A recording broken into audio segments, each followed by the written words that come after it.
The emergency klaxons screamed through the corridors of Titan Station, their harsh wails echoing off metallic walls as red warning lights bathed everything in an ominous glow. Captain Sarah Chen rushed through the chaos, her boots clanging against the steel grating as crew members scrambled around her, their faces tight with fear and confusion. "Report," she barked as she burst onto the command bridge, her dark hair still damp from the shower she'd been forced to abandon when the alarms began. Lieutenant Torres spun around from his console, sweat beading on his forehead. "Captain, we've got multiple contacts approaching from the asteroid belt. Unknown vessels, massive signatures. They're not responding to any hails." Sarah's jaw tightened as she took her position at the central command chair. Through the massive viewport that dominated the front of the bridge, she could see the distant glimmers of approaching ships against the star-filled void. Titan Station hung in orbit around Saturn's largest moon, serving as humanity's most remote outpost in the outer solar system.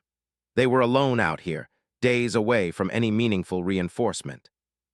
"How many ships?" she asked, her voice steady despite the knot forming in her stomach. 17 confirmed, possibly more coming. Captain, Torres paused, his voice dropping to almost a whisper. "They're huge. Each one is at least twice the size of our heaviest cruisers." The bridge fell silent except for the steady beeping of various monitoring systems. Sarah had been stationed on Titan for 3 years, and in all that time, they'd encountered nothing more threatening than the occasional pirate raid or smuggler's vessel. This was something entirely different. "Time to intercept," she asked. "At their current speed, approximately 47 minutes. Sarah closed her eyes for a moment, running through their limited options. Titan Station housed nearly 8,000 civilians, miners, researchers, their families. The station's defensive capabilities were minimal, designed more for deterring raiders than fighting a fleet of unknown warships. "Send out a wideband distress signal to Earth Command," she ordered. "Priority Alpha, and patch me through to all department heads. We need to prepare for the worst." As the next 30 minutes crawled by, the alien fleet drew steadily closer. The ships were unlike anything in humanity's databases, sleek and organic-looking, with curves and flowing lines that seemed more grown than built. They moved with an eerie grace through the void, maintaining perfect formation as they approached the human outpost. Dr. Elena Vasquez, the station's chief xenobiologist, stood beside Sarah's chair, her tablet clutched tightly in her hands.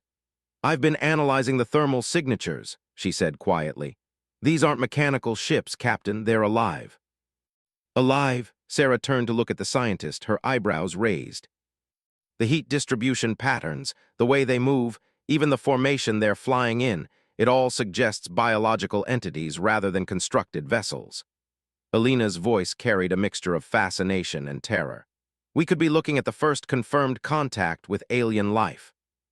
"First contact or last contact," muttered Chief Security Officer Rodriguez from his position near the tactical console. The alien fleet finally slowed as it reached the outer perimeter of Titan's orbital space. The ships arranged themselves in what looked like a defensive formation, but they made no aggressive moves. Instead, the largest vessel, easily 3 times the size of the others, began to separate from the group, moving slowly toward the station. "Captain, we're receiving a transmission," announced Communications Officer Park, her fingers flying over her console. "It's not in any known language, but the computer is detecting patterns that suggest intelligence. It's almost like music." "Put it through the speakers." The bridge filled with the strangest sound any of them had ever heard. It was indeed musical, but haunting and alien, a series of low, melodic tones that seemed to convey desperate emotion. The sound rose and fell in waves, building to crescendos that made the hair on Sarah's arms stand up before dropping to barely audible whispers. "My God," Elena breathed, tears forming in her eyes. "It's beautiful and sad, so incredibly sad." The transmission continued for several minutes, the alien song growing more urgent and pleading with each repetition. Then, suddenly, it stopped, leaving the bridge in absolute silence. "Captain," Torres called out, his voice tight with surprise. "The lead ship is requesting permission to dock. The computer managed to translate part of the final transmission. It says, 'Please help, my children are dying.'" Sarah felt her world tilt. Whatever she had expected from first contact with an alien species, a plea for help hadn't been on the list. She looked around the bridge at her crew's faces, seeing her own mixture of fear and confusion reflected in their expressions. "Ma'am, what are your orders?" Rodriguez asked, his hand hovering near the weapons console. Before Sarah could answer, the alien ship moved closer, and the view screen automatically adjusted to show its surface in greater detail. What they saw left everyone speechless. The vessel was definitely organic. Its hull pulsed gently like skin, and what they had taken for weapon ports were actually large, intelligent eyes. But most shocking of all were the smaller forms visible through translucent sections of the ship's body. "Those are offspring," Elena whispered in amazement. "We're looking at a mother carrying her young." The baby creatures were clearly in distress. Even through the alien biology, it was obvious they were sick or injured. Some floated motionlessly while others writhed weakly, their small forms barely moving. "Captain," Park announced, "we're receiving another transmission. The computer's translation matrix is getting better at interpreting their language." The message says, "Human vessel, I am Zaraka. My brood is dying from the poison winds of the dead star. I have heard your kind shows mercy even to strangers. I beg you to help my young ones live." Sarah stood slowly, her mind racing. The poison winds likely referred to radiation from some stellar event, possibly a supernova or gamma-ray burst. If these creatures had been caught in such a disaster, their young could be suffering from severe radiation poisoning. "Dr. Vasquez, is there anything we can do? Any way our medical facilities could help alien physiology?" Elena was already pulling up data on her tablet, her fingers moving frantically across the screen. "Theoretically, yes. Radiation poisoning follows similar patterns across different biological systems. Our synthesis units could potentially produce treatments if I can get detailed scans of their biochemistry." "And if this is all a trick," Rodriguez interjected, "if they're using our compassion against us?" Sarah looked back at the view screen, watching the mother ship drift slowly in space, making no aggressive moves despite clearly having the firepower to destroy the station. The sight of those small, suffering forms visible through the translucent hull sections decided her. "We didn't come to the stars to turn away from those in need," she said firmly. "Dr. Vasquez, prepare your medical team. Tours, clear docking bay 7 and extend our atmospheric containment field. We're going to help them." "Captain," Rodriguez protested, "this violates about 50 different first contact protocols. So does letting children die when we could save them." Sarah's voice carried a finality that ended all discussion. "All crew not essential to this operation will report to secure areas. We do this carefully, but we do this." The next hour was a flurry of activity as Titan Station prepared for the most unprecedented event in human history. The medical bay was reconfigured with isolation units and scanning equipment. Security teams took positions throughout the station, not to threaten their visitors, but to ensure the safety of both species.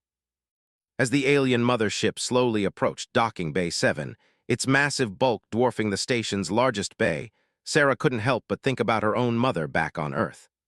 The woman had been a nurse, someone who had never hesitated to help anyone in need, regardless of who they were or where they came from.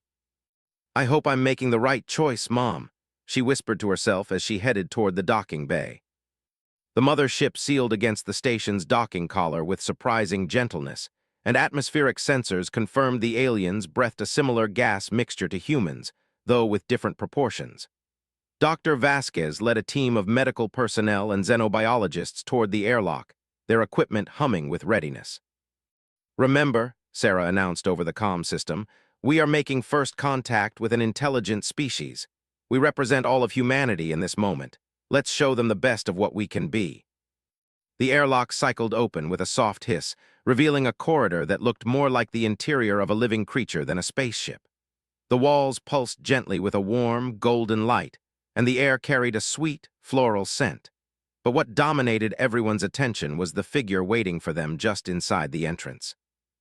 Zaraka was magnificent and terrifying in equal measure. She stood nearly 8 feet tall, her form humanoid but clearly reptilian, with scales that shimmered between deep emerald and midnight blue. Her elongated head was crowned with a crest of smaller scales that fluttered with her emotions, and her large, intelligent eyes held depths of worry and hope that transcended species barriers. But most impressive of all were her wings. Folded against her back, they were massive membranes of the same shimmering scales, strong enough to carry her through space itself. She was every human myth of dragons made real, beautiful, and powerful and alien. When she spoke, her voice was the same musical tone they had heard over the comm system. But now a translation collar around her neck converted her words into accented but understandable English. "Human friend Sarah Captain," she said, her head bowing in what was unmistakably a gesture of gratitude and respect. "I am Zara Ka of the Flamewing clan. You have answered my song of desperation when you had no reason to trust. My heart flame burns bright with gratitude." Sarah stepped forward, fighting every instinct that told her she was standing before a creature that could kill her without effort. Instead, she saw a mother desperate to save her children, and that made all the difference. "We're honored to meet you, Zara Ka," she replied, her voice steady. "Please show us to your young ones. Our healers will do everything they can." What followed was a procession through the living corridors of the ship toward the nursery chamber where Zara Ka's brood waited. The baby dragons were each about the size of a human child, their scales dull with sickness, and their small wings folded weakly against their bodies. Some were conscious enough to look up at the strange aliens who had come to help them, their large eyes holding the same intelligence as their mothers. Dr. Vasquez immediately began scanning the young dragons, her equipment humming as it analyzed their biology and the extent of the radiation damage they had suffered. The readings made her face go pale. "Captain," she said quietly, "it's worse than I thought. Without treatment, we'll lose at least half of them within the next 12 hours. But the good news is that our radiation treatment protocols should work.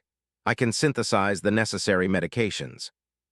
As the medical team went to work, Sarah found herself standing beside Zara Ka, both mothers watching as strangers worked desperately to save lives that meant everything to them. "Why did you trust us?" Sarah asked quietly. "How did you know we would help?" Zara Ka's crest fluttered, and when she turned to look at Sarah, her ancient eyes held wisdom and sadness in equal measure. "In the deep black between stars, we have watched your kind for many cycles of the sun fires. You are young, violent, often foolish. But when the weak cry out, when the helpless suffer, your species does something no other we have encountered does. You help, even when it costs you dearly." She gestured with one clawed hand toward her sick young. "My people are old, proud, and strong. We solve our problems with flame and fury. But when the poison wind struck our migration fleet, our strength meant nothing. Only the tender-hearted could save my young ones, and the deep black spoke to me of humans and their strange mercy."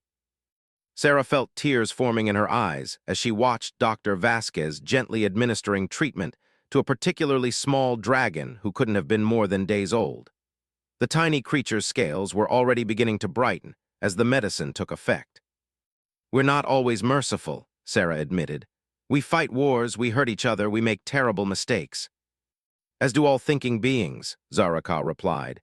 "But in the moment of choice between fear and compassion, your people choose compassion more often than not.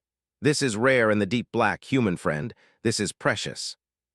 As the hours passed and the treatments continued, something remarkable began to happen. The young dragons started to recover, their scales regaining their luster and their eyes brightening with returning health. The medical bay filled with soft, chirping sounds as the bobbies began to communicate with each other and their mother. But more than that, the barriers between species began to dissolve. Human crew members found themselves cooing over baby dragons just as they would human infants. The dragons, in turn, seemed to recognize kindness regardless of its source, reaching out with tiny clawed hands to touch their rescuers. Dr. Vasquez had tears streaming down her face as she worked, moved by the trust these alien creatures had placed in her abilities. "They're going to be fine," she announced to the room. "All of them. The treatment was more effective than I dared hope." The celebration was quiet but profound.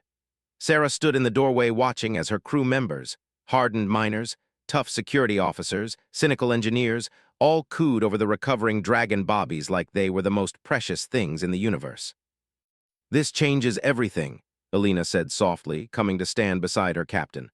"First contact wasn't about politics or trade or territory. It was about compassion."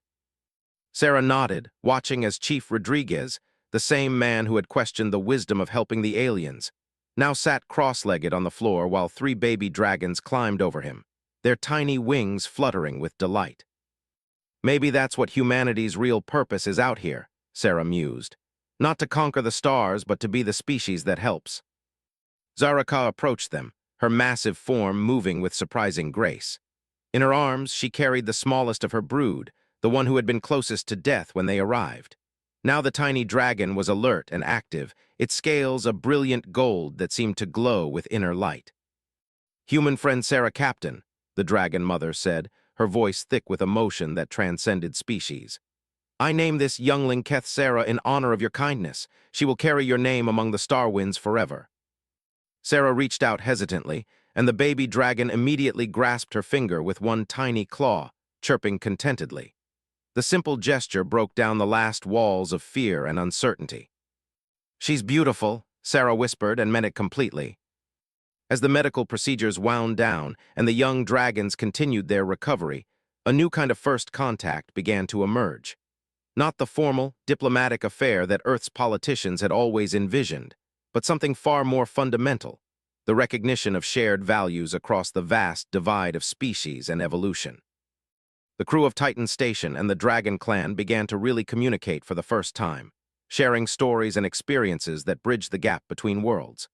They learned that the dragons were an ancient people who traveled between star systems in vast family groups, following migration routes that had been established millions of years ago.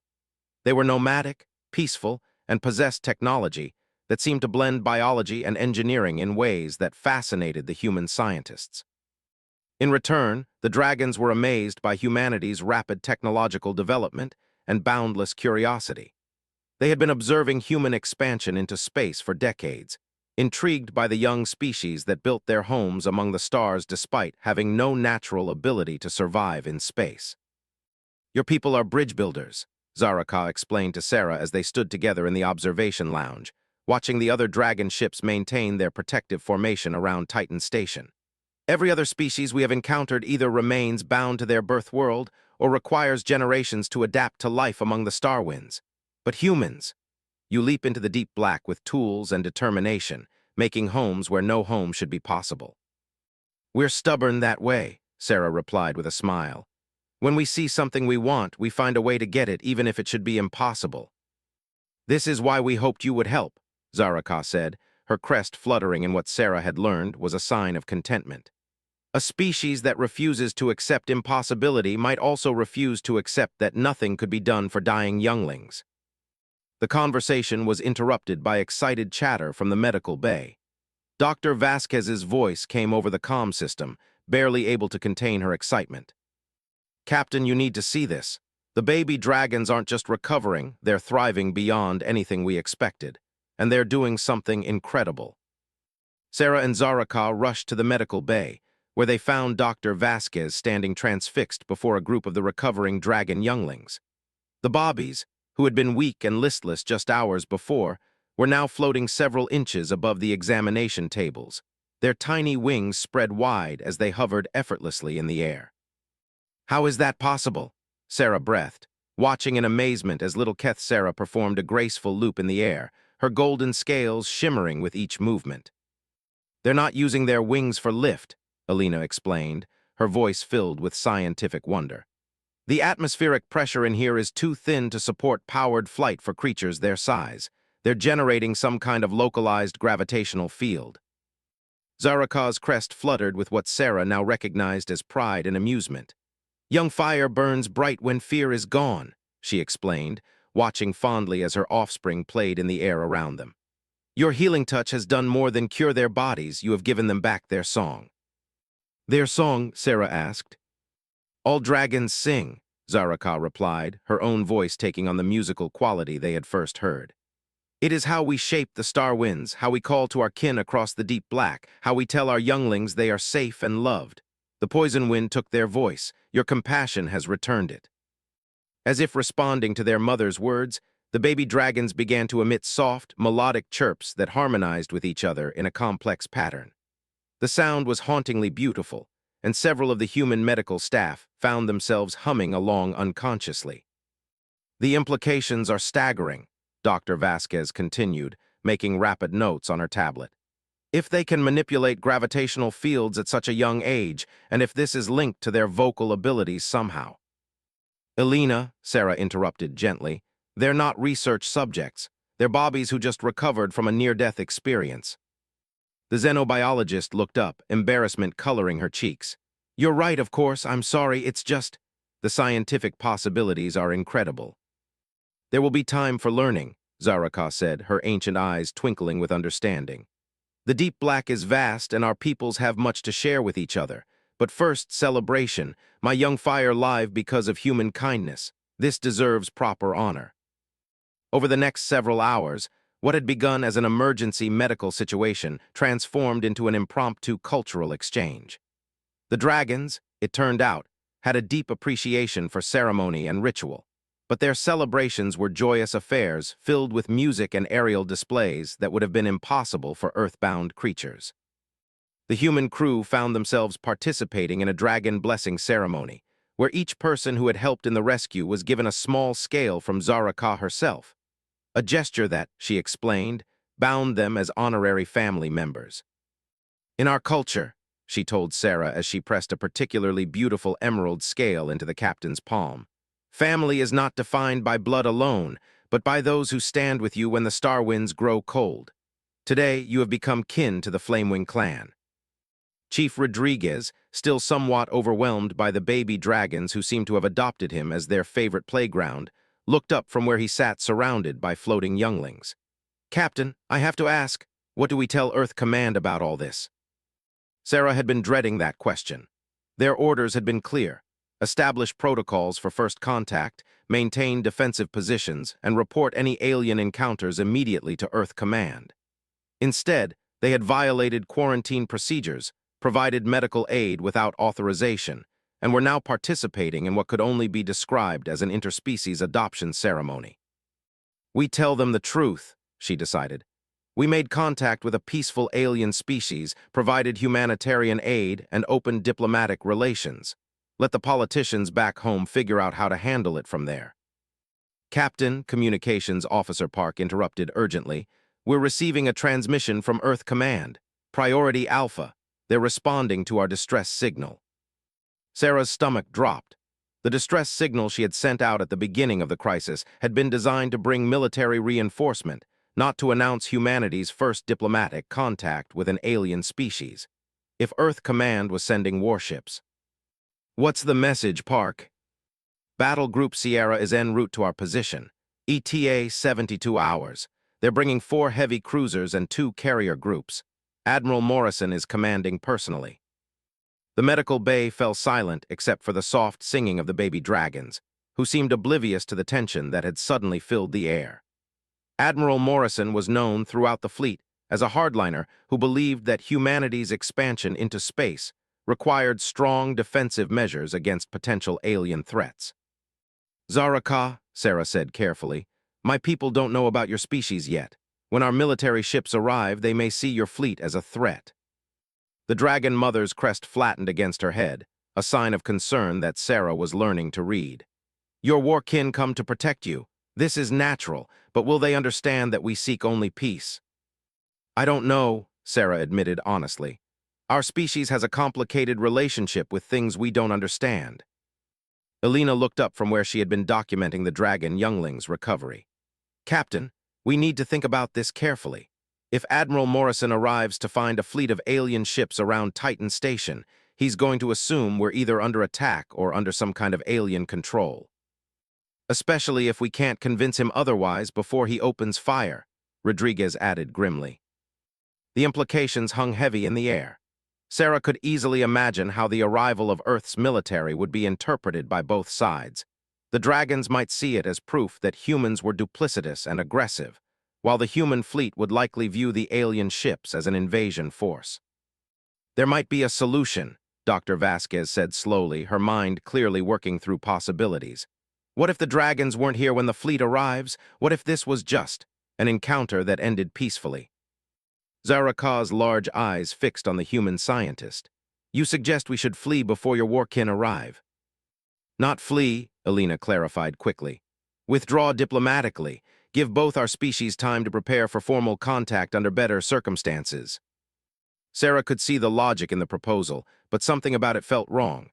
They had made contact, formed bonds, even been adopted into an alien clan.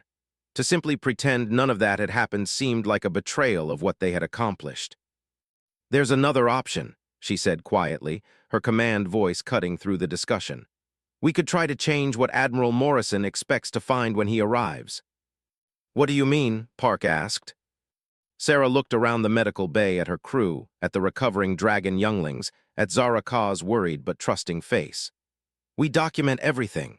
Every detail of the contact, the medical emergency, the aid we provided, the cultural exchange. We create a complete record that shows exactly what happened here and why."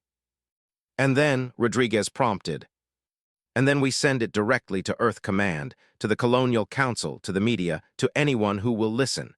We make sure that when Admiral Morrison arrives, the entire human species already knows what really happened here. Public opinion can be a powerful force, even in the military." Torres looked up from his console, where he had been monitoring the approaching dragon fleet. "Captain, that's assuming the Admiral will listen to public opinion, and it's assuming Earth Command doesn't classify everything the moment they receive it." "It's a risk," Sarah acknowledged. "But what's the alternative? We lie about first contact. We pretend this never happened. We let fear and suspicion poison humanity's first relationship with another intelligent species." Zara Ka moved closer to where Sarah stood, her massive presence somehow comforting rather than intimidating. "Human friend Sarah, Captain speaks wisdom. Truth shared openly is stronger than secrets hidden in shadow. But what of the danger to your own standing among your kin? Speaking against the wishes of your war leaders could bring you great trouble." Sarah smiled, reaching out to gently touch one of the baby dragons who had floated over to investigate her. The tiny creature chirped happily and wrapped its small claws around her finger. "Some things are more important than career advancement," she said simply. "Like making sure these little ones grow up in a galaxy where humans and dragons are friends instead of enemies." Dr. Vasquez was already pulling up files on her tablet. "I can prepare a complete medical report documenting everything we've learned about dragon physiology and the treatments we provided. It'll be impossible for anyone to argue that we acted with anything but humanitarian motives." "I'll compile the cultural and linguistic data we've gathered," Elena added, her excitement growing. "The translation protocols alone represent a breakthrough in xenolinguistics." Chief Rodriguez stood up slowly, tiny dragons still clinging to his uniform. "And I'll prepare a full security report documenting the peaceful nature of the contact and the non-threatening behavior of the alien fleet. Every interaction is recorded in the station logs." Sarah felt a surge of pride in her crew. They were choosing to stand up for what was right, even though they knew it would likely cost them their careers. "Zara Ka," she said, turning to the Dragon Mother, "would you be willing to record a message directly to the human leadership? Something that shows your peaceful intentions and your gratitude for the help we provided." The Dragon Mother's crest fluttered in what Sarah now knew was determination. "I will speak truth words to your kin leaders. But know this, human friend, if your war kin choose the path of flame and fury instead of peace, the Flamewing clan will remember both the kindness shown here and any betrayal that follows." "I understand," Sarah replied solemnly, "and I hope it won't come to that." The next 18 hours passed in a flurry of activity as the crew of Titan Station prepared their comprehensive report on humanity's first contact with an alien species. Dr. Vasquez worked tirelessly to document the medical procedures that had saved the dragon younglings, creating detailed scans and treatment protocols that proved the humanitarian nature of their intervention. Elena compiled hours of translation work, showing the gradual breakthrough in communication and the cultural exchanges that had followed. Her report included recordings of the dragon songs, analysis of their language patterns, and documentation of the gift-giving ceremony that had made the human crew honorary members of the Flamewing clan. Meanwhile, Chief Rodriguez reviewed every security recording from the moment the dragon fleet had appeared, creating a timeline that clearly showed the peaceful nature of the contact and the non-threatening behavior of the alien visitors. Throughout it all, Zara Ka and her younglings remained aboard Titan Station, the Dragon Mother understanding that her presence was crucial to validating the human claims about the peaceful nature of the contact. The baby dragons, now fully recovered, had become the unofficial mascots of the station, floating through the corridors and delighting everyone they encountered with their curiosity and playful nature. Little Keth Sarah had taken particular interest in Captain Chen, following her everywhere and often perching on her shoulder like the galaxy's most unusual pet. The tiny dragon seemed to understand that Sarah had been instrumental in saving her life, and her devotion was both touching and strategically valuable. Video footage of a Starfleet captain with a baby dragon companion would be powerful evidence of the positive nature of first contact. The younglings have found their song voices, Zaraka observed as they watched the bobbies playing in the station's main recreation area. But more than that, they have learned the human song of compassion. This will change them, make them bridges between our peoples. Sarah nodded, watching as Keth Sarah attempted to teach a group of off-duty miners how to harmonize with dragon songs. The humans couldn't match the complex tonal patterns, but their enthusiastic attempts delighted the younglings. Zaraka, I need to ask you something important, Sarah said. When Admiral Morrison arrives with his battle group, it's possible he'll order your ships to leave the system immediately. He might even threaten force if you don't comply. How will your people respond? The dragon mother's eyes grew distant, and Sarah could see her considering the implications carefully. The Flamewing clan numbers 17 shipkin, but we are not warriors by nature. We have weapons for defense against the dark things that hunt in the deep black, but we do not seek battle with other thinking beings. But you would defend yourselves if attacked. We would flee first, fight only if flight was impossible. But human friend Sarah Captain, you must understand, if your warkin choose violence against those who sought only to save their young, it will not remain secret. The dragon clans speak to each other across vast distances. Word would spread through all the star winds that humans are a species that rewards mercy with aggression. Sarah felt a chill run down her spine. The implications were staggering. Humanity's first contact with an alien species could either open the door to peaceful relations with dozens of other spacefaring cultures, or it could brand humans as aggressive and untrustworthy across the galaxy. Then we have to make sure that doesn't happen, she said with quiet determination.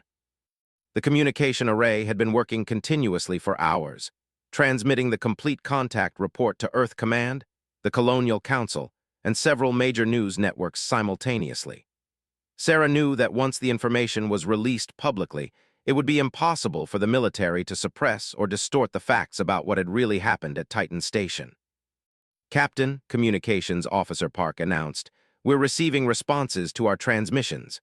Earth Command acknowledges receipt of our report but hasn't provided any further instructions.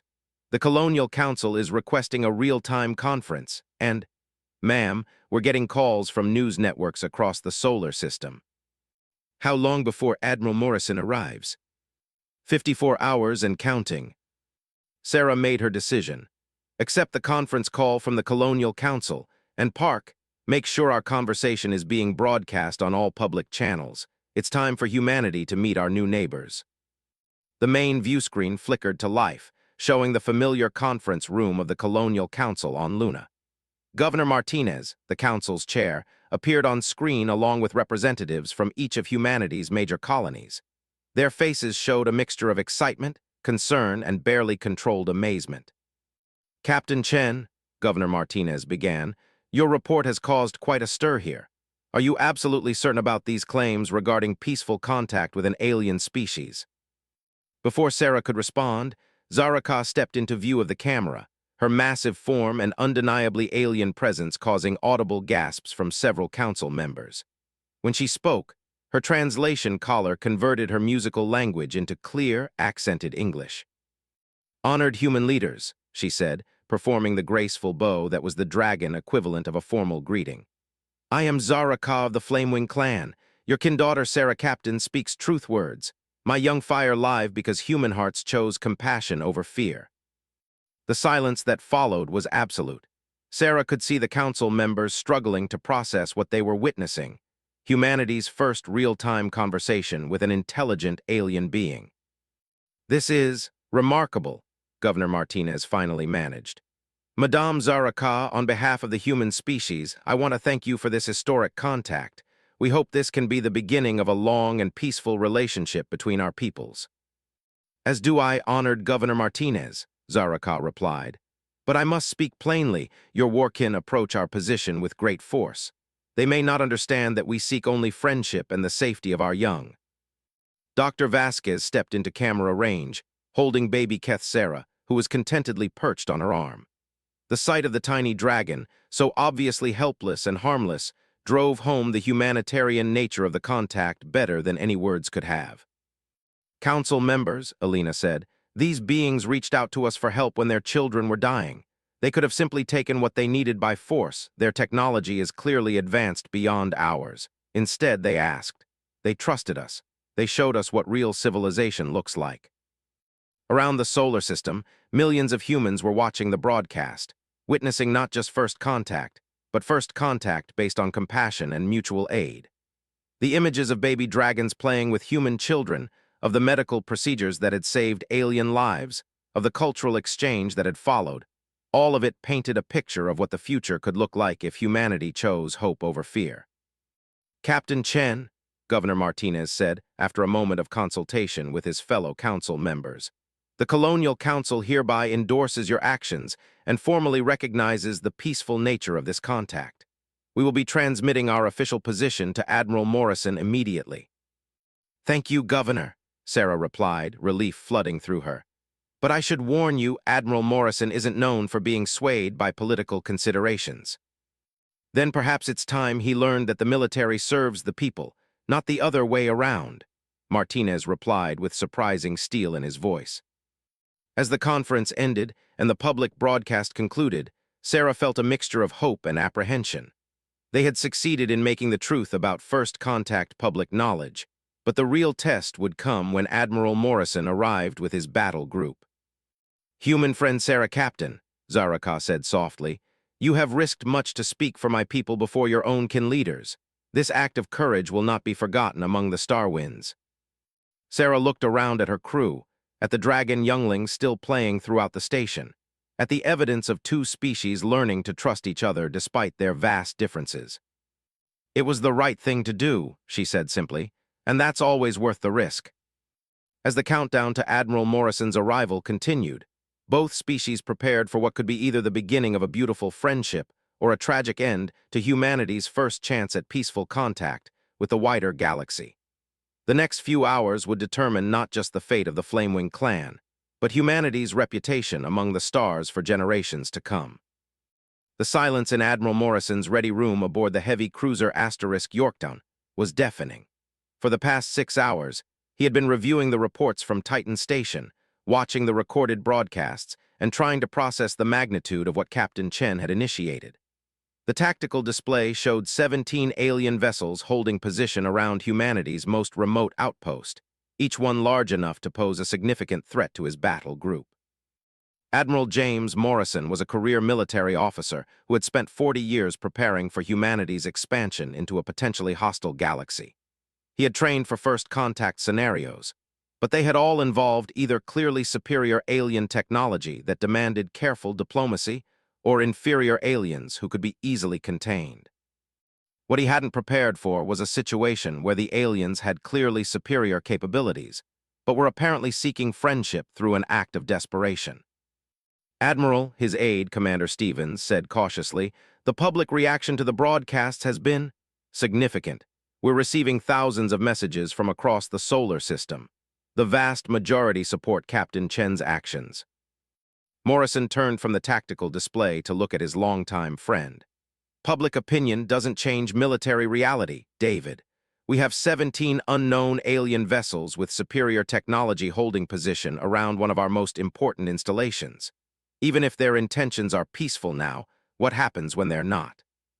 Sir, with respect, they could have taken Titan Station at any time over the past 3 days if they had wanted to. Instead, they've been playing with human children and letting our doctors examine their offspring. The evidence strongly suggests genuine peaceful intent." Morrison walked to the viewport, staring out at the distant glimmer of Saturn and its moons. "I've seen the footage, David. The baby dragons are charming, I'll give you that. But we're dealing with a species that can manipulate gravity and travel between star systems in living ships. They're so far beyond us technologically that peaceful intent might just be condescension." A soft chime indicated an incoming priority transmission. Commander Stevens checked his tablet and looked up with surprise. "Sir, we're receiving a direct communication request from the alien leader. She's asking to speak with you personally." Morrison raised an eyebrow. Throughout all the reports and broadcasts, the Dragon Mother had consistently addressed her comments to Captain Chen or the civilian leadership. For her to reach out directly to the military commander suggested a sophisticated understanding of human power structures. Put her through, he decided. The main screen flickered to life, showing the interior of what was clearly an alien vessel, but looked more like a cathedral made of living light. Zaraka stood in the center of the image, her massive form somehow managing to convey both dignity and humility. When she spoke, her translation device rendered her musical language into formal but accented English. "Admiral Morrison of the Warfleet Yorktown," she began, performing the graceful bow that was her species' formal greeting. "I am Zaraka of the Flamewing clan. I request the honor of speaking with you before your shipkin arrive at the Station of Peace." Morrison found himself automatically standing straighter, responding to the formal tone and obvious respect in the alien's manner. "I'm listening, Madame Zaraka. You come to protect your people from what you perceive as a threat. This is the duty of a war leader, and I honor your dedication to your kin. But I must speak truth words to you. My people seek no conquest, no territory, no resources that are yours. We seek only the continuation of a friendship that was born from your people's willingness to help dying children." The Dragon Mother gestured, and the camera view expanded to show the interior of her vessel. Admiral Morrison found himself looking at what could only be described as a nursery, dozens of small forms playing and floating through the air, their scales bright with health and their movements full of energy. But scattered among the young dragons were human crew members from Titan Station, laughing as the bobbies performed aerial acrobatics around them. "These are my young fire, Admiral Morrison. 3 days ago they were dying from the poison wind of a dead star. Today they live because humans chose compassion over suspicion. How do you wish your species to be remembered among the star winds? As the people who save children, or as those who repay mercy with violence?" Morrison felt something twist in his chest as he watched the scene. His own daughter was about the same age as some of the dragon younglings, and the universal nature of childhood play was impossible to ignore. But military training and decades of experience warned him against being swayed by emotional manipulation. "Your words are moving, Madame Zaraka," he replied carefully. "But you must understand my position. I have a responsibility to protect human lives and human interests. Your species possesses technology that could pose an existential threat to humanity if you ever chose to use it aggressively." Zaraka's large eyes fixed on the camera with an intensity that made Morrison feel like she was looking directly into his soul. "You speak fear words, Admiral Morrison, but consider this. If my people wished humans harm, would we have come seeking help for our young? Would we have allowed your doctors to study our biology, to learn our weaknesses? Would we have given honorary clan status to your kin?" The Admiral paused, forced to acknowledge the logic in her argument. Everything about the alien's behavior suggested genuine peaceful intent, but his training demanded that he consider every possibility. "What assurances can you give that this peaceful contact will remain peaceful?" he asked. "What happens when more of your people arrive, when the cultural differences become more apparent, when resources become scarce?" "I cannot speak for all dragon clans across all the star winds," Zaraka replied honestly. "But I can tell you this. News of human kindness spreads even now through the deep black. Other clans hear how your people chose to heal rather than harm, how you opened your ship homes to alien young in need. This builds reputation, Admiral Morrison, and among the thinking peoples of the galaxy, reputation matters more than weapons." Commander Stevens leaned close to Morrison's ear. "Sir, we're receiving updated intelligence from Earth Command. Long-range sensors have detected at least 6 more alien fleets moving through the outer system.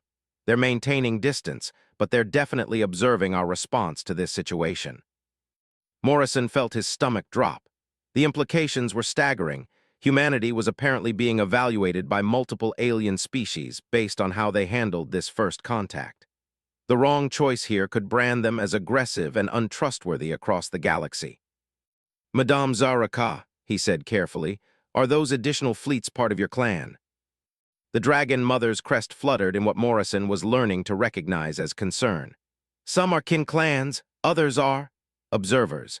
Word has spread quickly through the star winds about human actions. Many wish to see how this first meeting concludes." "And if I order your fleet to withdraw immediately?" "We would comply, Admiral Morrison. We seek no battle with those who showed mercy to our young, but the Watchers in the deep black would see humans demand departure from those they had helped. This would color future meetings with other clans. Morrison turned away from the screen, his mind racing through the implications. If he handled this wrong, humanity could find itself isolated or even targeted by a galaxy full of advanced alien species. But if he handled it right. Admiral, Zarakah's voice continued, perhaps there is a path that serves both our needs. Allow me to propose something that honors both your duty to protect and our desire for continued friendship. Morrison turned back to the screen, intrigued despite himself. I'm listening. Formal protocols, Zarakah explained. Your species loves rules and procedures, yes. We establish formal diplomatic contact under controlled conditions. Some of your shipkin dock with our vessels, some of our people visit your station. Guards are posted, weapons are secured, everything is recorded and observed. Trust is built slowly, through small steps rather than grand gestures. The proposal was elegant in its simplicity. It acknowledged Morrison's security concerns while maintaining the positive nature of the contact. It would also create a framework for future alien encounters. And the other alien fleets watching this encounter, Morrison asked. They observe how humans treat those who seek their friendship in good faith. If they see wisdom, patience, and honorable dealing, it speaks well for future meetings. If they see suspicion rewarded and kindness punished. She left the implications hanging. Morrison looked at Commander Stevens, who nodded almost imperceptibly. The proposal made tactical sense, addressed security concerns, and created a precedent for handling future first contact scenarios. Very well, Madame Zarakah.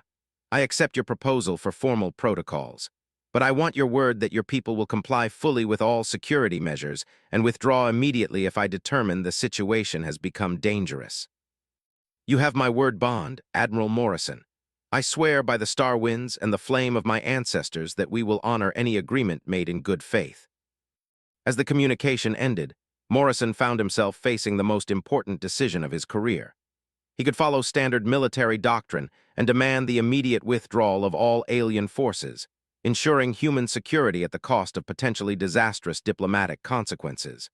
Or he could trust in humanity's first alien friends and help establish protocols for peaceful contact that might serve as a model for generations.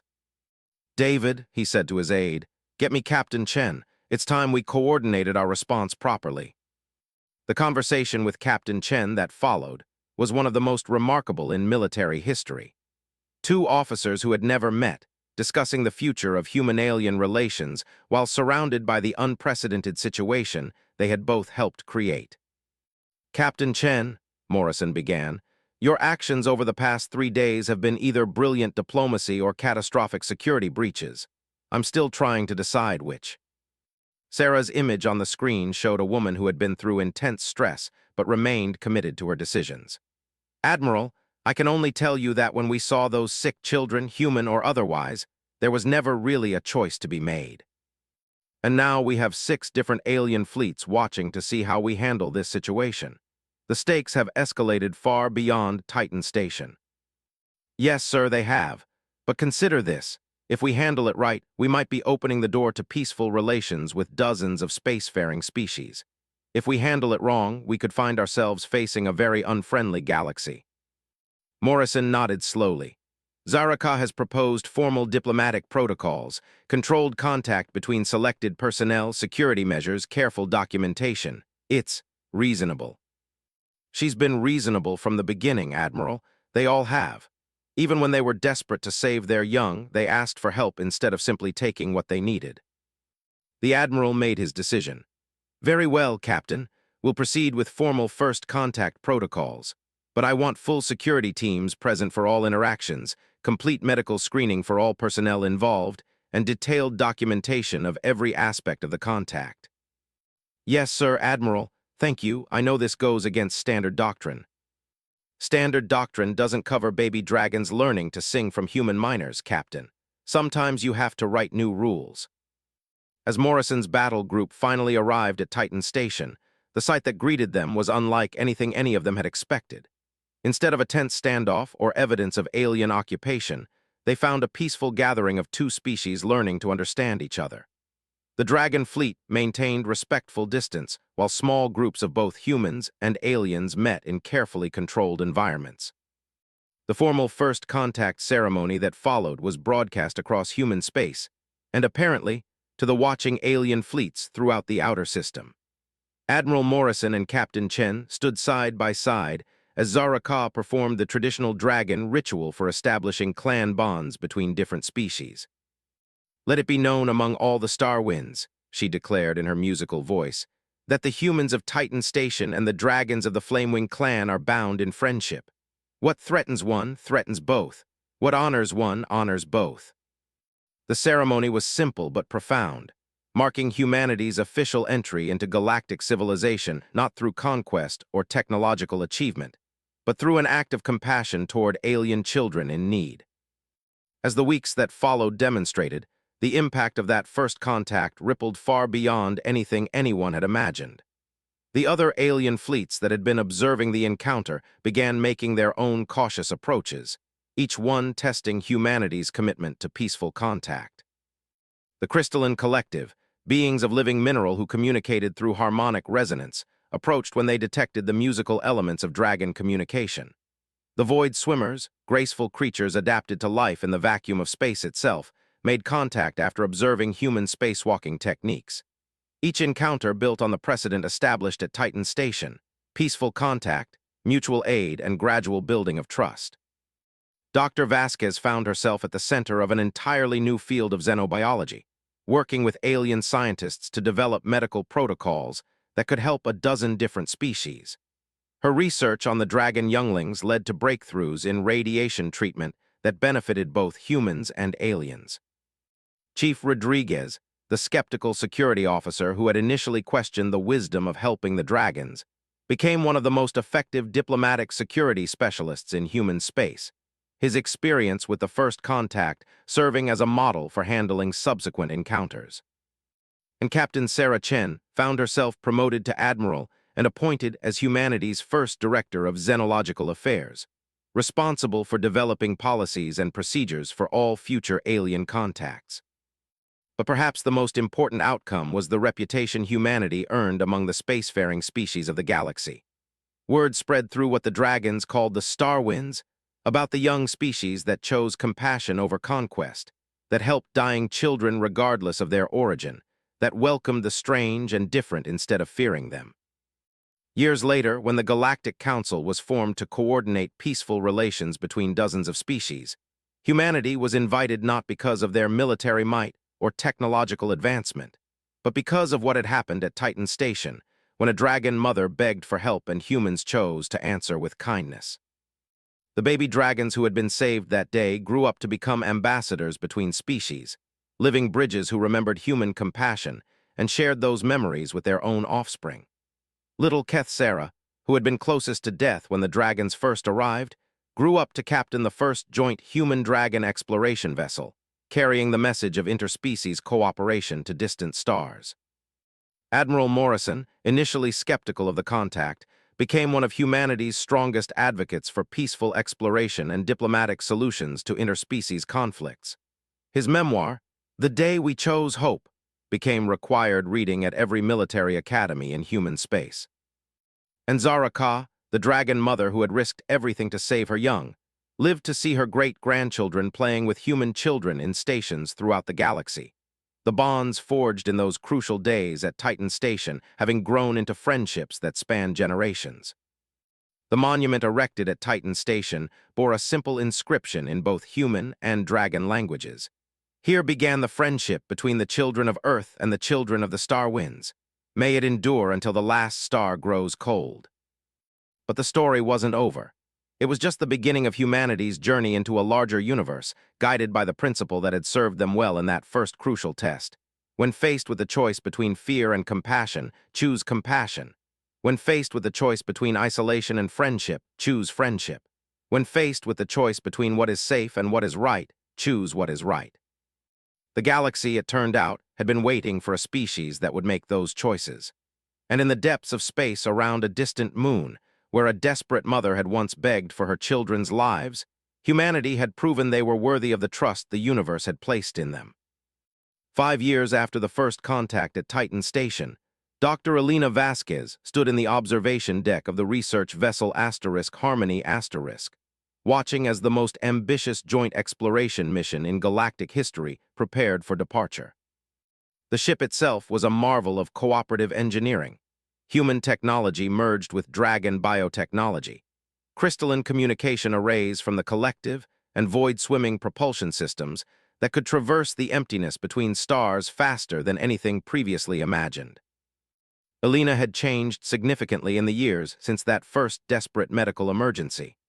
Now bearing the title of Director of Interspecies Medical Research, she oversaw a staff of doctors and scientists from 7 different species, all working together to expand the boundaries of what was possible when diverse minds collaborated. "Dr. Vasquez," called a familiar musical voice from behind her. Elena turned to see Kethsera approaching, her golden scales now gleaming with the rich luster of a young adult dragon.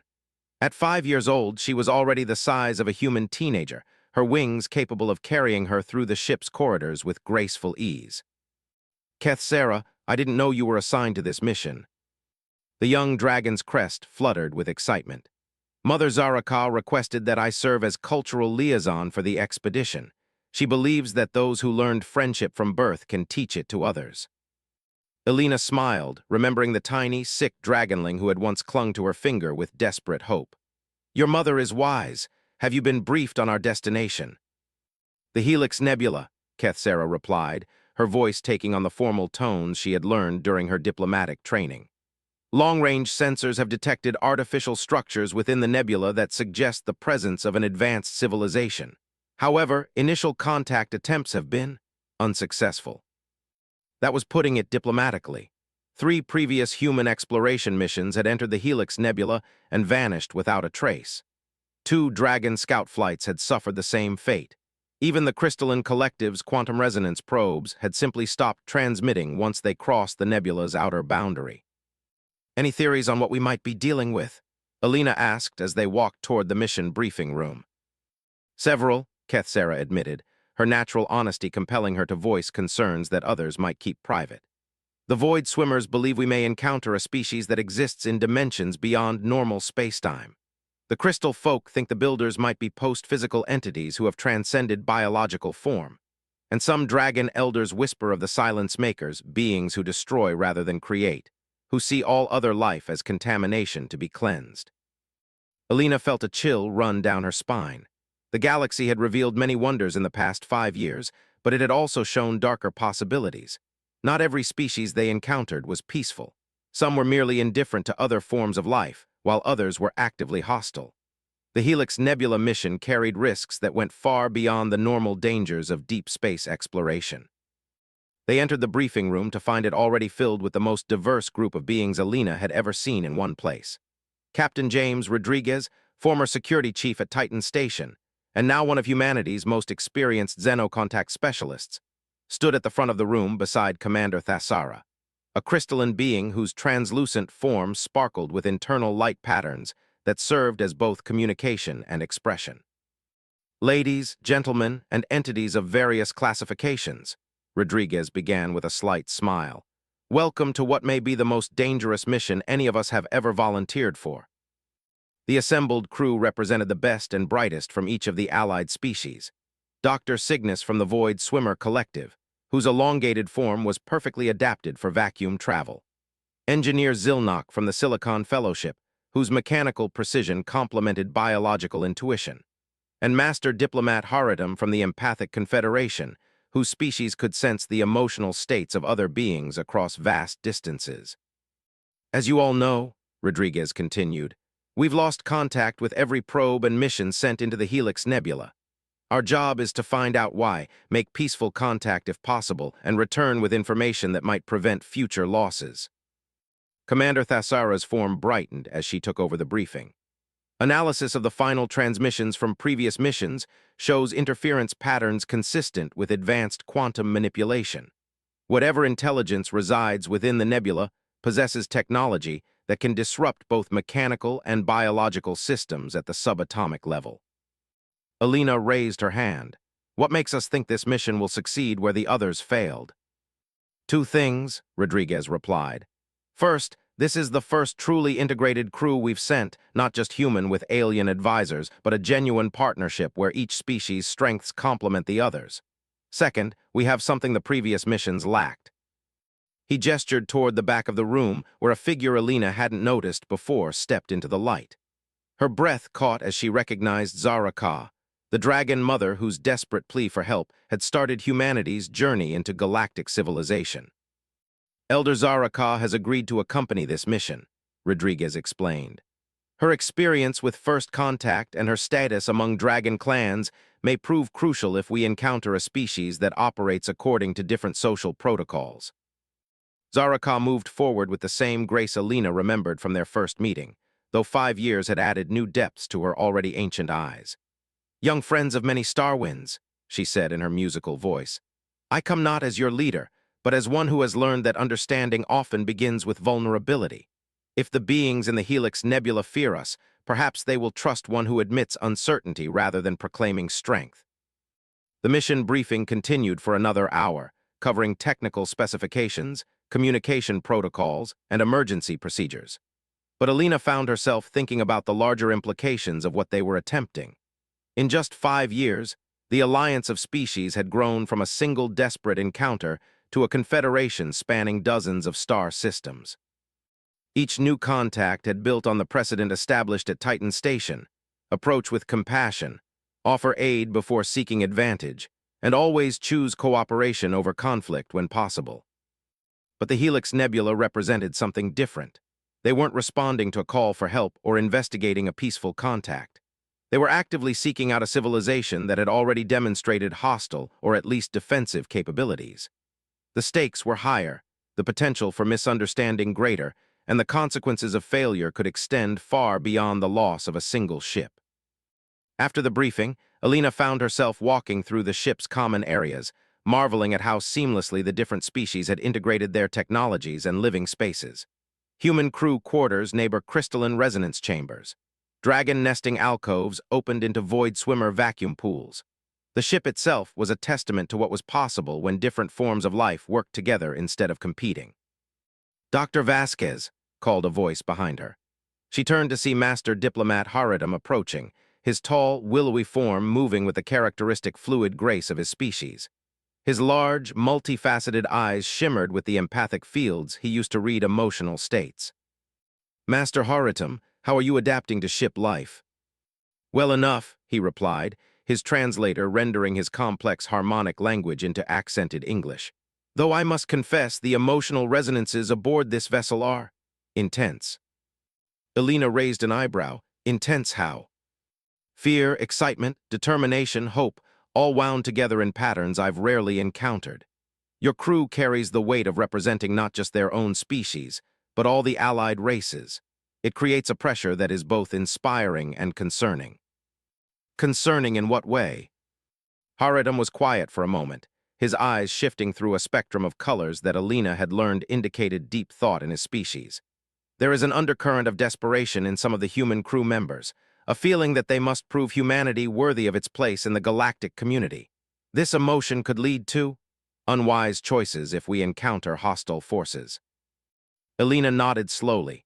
She had sensed something similar in her own crew, though she couldn't put her finger on exactly what it was. "Do you have any suggestions for addressing this concern?" "Perhaps," Haridam said carefully, "it would help to remind them that humanity has already proven its worth. The compassion shown at Titan Station, the peaceful integration with alien species, the willingness to risk everything for friendship, these are not achievements that need constant validation. They are simply who humans have chosen to be." Their conversation was interrupted by an announcement over the ship's communication system. "All crew to stations. We are approaching the outer boundary of the Helix Nebula. Prepare for dimensional transition." Alina made her way quickly to the medical bay, where she would monitor the biological effects of whatever technology was causing ships to disappear within the nebula. The bay had been specially modified to accommodate the physiology of all 7 species aboard the ship, with specialized monitoring equipment for each type of biological system. As the asterisk harmony crossed into the nebula's outer regions, the effects were immediately apparent. The normally stable quantum fields that allowed faster-than-light travel began to fluctuate wildly. Elena watched her monitors as the life signs of crew members throughout the ship began showing subtle but concerning changes. "Captain Rodriguez to Medical Bay," came the voice over the comm system. "Dr. Vasquez, we need a status report on crew health immediately." "All species are showing signs of quantum field disruption," Elena responded, studying the readouts from her various monitors. "Nothing dangerous yet, but I'm detecting pattern alterations in neural activity, cellular resonance, and crystalline matrix integrity. Whatever is causing this effect is incredibly sophisticated. It's targeting the fundamental forces that hold our various biologies together." "Understood. How long can we maintain current course?" Elena ran rapid calculations through her computer interface, cross-referencing the physiological data from all 7 species. "At current levels of disruption, we have perhaps 6 hours before the effects become dangerous. But, Captain, the disruption patterns are getting stronger as we penetrate deeper into the nebula." Through the medical bay's viewport, Elena could see the Helix Nebula's famous structure beginning to resolve around them. Vast spirals of gas and stardust created a cosmic cathedral of breathtaking beauty, but hidden within that beauty was something that had already claimed multiple ships and crews. "Dr. Vasquez," called a soft voice from the entrance to the medical bay. Elena turned to see Kethsera entering, her golden scales dimmed with concern. "I've been monitoring Dragon Clan emergency frequencies. There's something you should know." "What is it?" "The clan mothers have been discussing the Helix Nebula for many years. Ancient dragon memory songs speak of this region as a place where the first builders once dwelt, beings so old and powerful that they existed before the current configuration of the galaxy." Elena felt another chill run through her. First builders.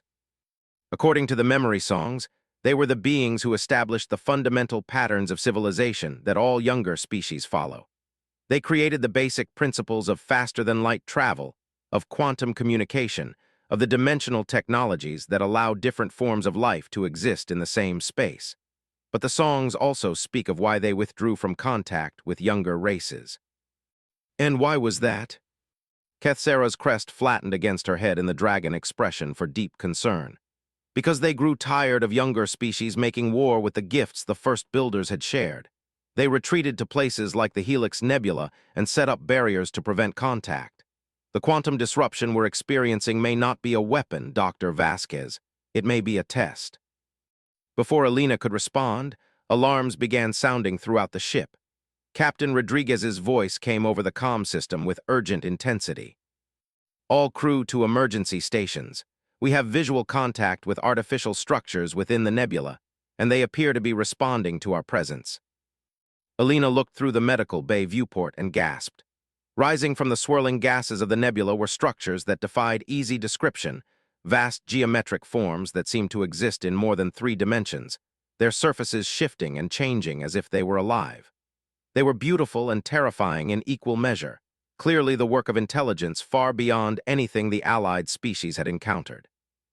"Kethsera," Elena said quietly, "I think we're about to find out if the reputation humanity earned at Titan Station is enough to protect us from beings who predate our entire civilization." As the asterisk harmony approached the ancient structures, the quantum disruption intensified dramatically. Elena watched her monitors as the fundamental forces holding their various biologies together began to fluctuate wildly.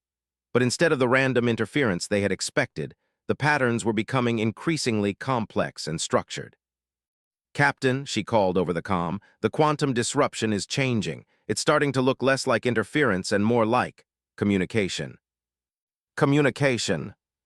"The patterns are too complex and organized to be random. I think something is trying to talk to us, but using a method that affects our basic biology rather than our technological systems." Elena's analysis was interrupted by the arrival of Commander Thassara, whose crystalline form was now pulsing with rapid light patterns that indicated extreme agitation. "Dr. Vasquez," the crystalline being said through her translator, "my people's quantum resonance is being directly affected by whatever intelligence controls these structures. But the effect is not random, it's questioning us." "Questioning us how?" "The resonance patterns are probing our fundamental nature, our motivations, our capacity for both creation and destruction. It's as if we're being evaluated at the molecular level to determine our worthiness for contact."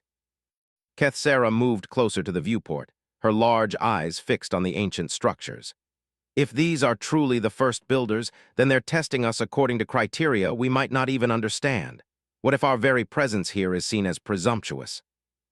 Elena made a decision that would have seemed impossible just minutes before. Commander Thasara, can you modify our quantum resonance to respond to their probing, not to resist or defend, but to answer honestly? It would be incredibly dangerous, the crystalline warned. If I lower our defenses against their quantum manipulation, they could restructure our molecular bonds at will. It would be complete vulnerability. But it might also be complete honesty, Elena replied. And according to everything we've learned about successful first contact, honesty has been our greatest strength. The next few minutes were tense as Commander Thasara worked to reconfigure the ship's quantum shielding.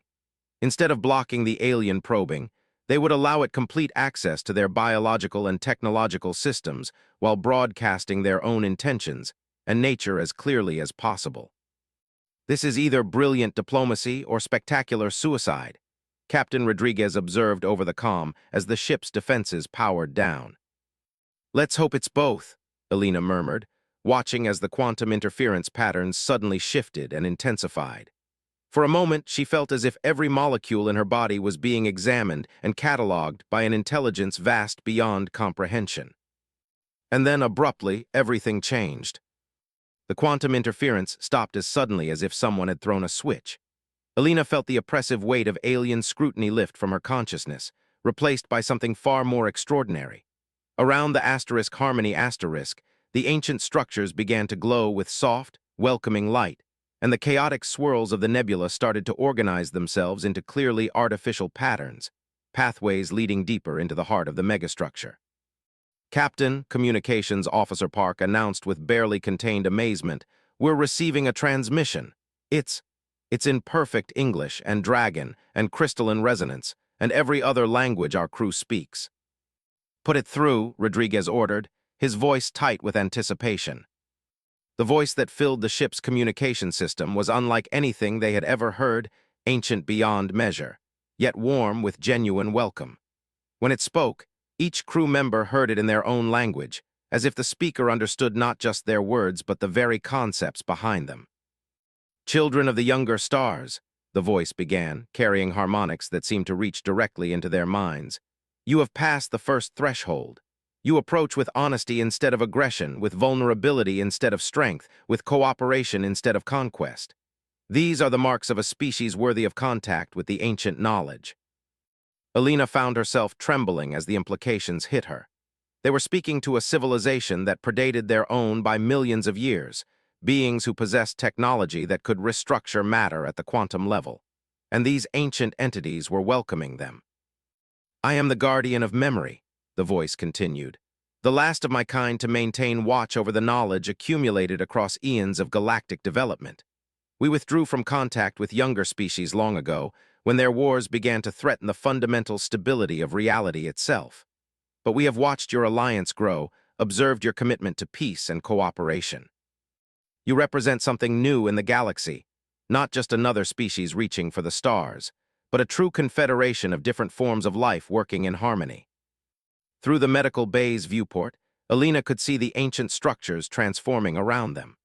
What had appeared to be solid geometric forms were revealing themselves to be vast libraries of crystallized information, archives that contained the accumulated knowledge of countless civilizations.